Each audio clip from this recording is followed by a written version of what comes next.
নির্বাচনের আর মাত্র 3 দিন বাকি। এরই মাঝে উত্তপ্ত হয়ে উঠেছে ঢাকা 8 আসন। সোমবার রাজধানীর পরিবাগে 11 দলীয় জোটের প্রার্থী নাসির উদ্দিন পাটোয়ারির নির্বাচনী ক্যাম্পে হামলার ঘটনা ঘটেছে। দেশীয় অস্ত্র ও সশস্ত্র আক্রমণে অন্তত 4 জন আহত হওয়ার খবর পাওয়া গেছে। 9 ফেব্রুয়ারি পরিবাগ মসজিদ সংলগ্ন 21 নং ওয়ার্ডের নির্বাচনী ক্যাম্পে এই হামলা চালানো হয়। এনসিপির যুগ্ম মুখ্য সমন্বয়ক মাহবুব আলম জানান, একদল দুর্বৃত্ত ক্যাম্পে প্রবেশ করে নেতাকর্মীদের ওপর কিল, ঘুষি ও লাথি মারতে শুরু করে।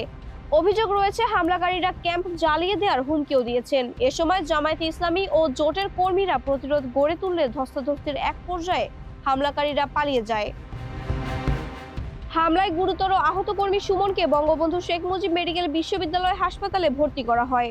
জামায়াতের শাহবাগ থানার সেক্রেটারি লোকমান হোসাইন এ ঘটনার তীব্র নিন্দা জানিয়ে বলেন, এ ধরনের হুমকিতে তারা ভীত নন এবং 12 ফেব্রুয়ারির ব্যালটেই জনগণ এর জবাব দেবে। এর আগে একই ক্যাম্পের সামনে স্লোগান দিয়ে হুমকি প্রদর্শনের অভিযোগ উঠেছিল। তবে শাহবাগ থানার ওসি মোহাম্মদ মনিরুজ্জামান জানিয়েছেন, এ বিষয়ে এখনো কোনো আনুষ্ঠানিক অভিযোগ পাওয়া যায়নি। মাহবুবা ইসলাম, মানবকণ্ঠ।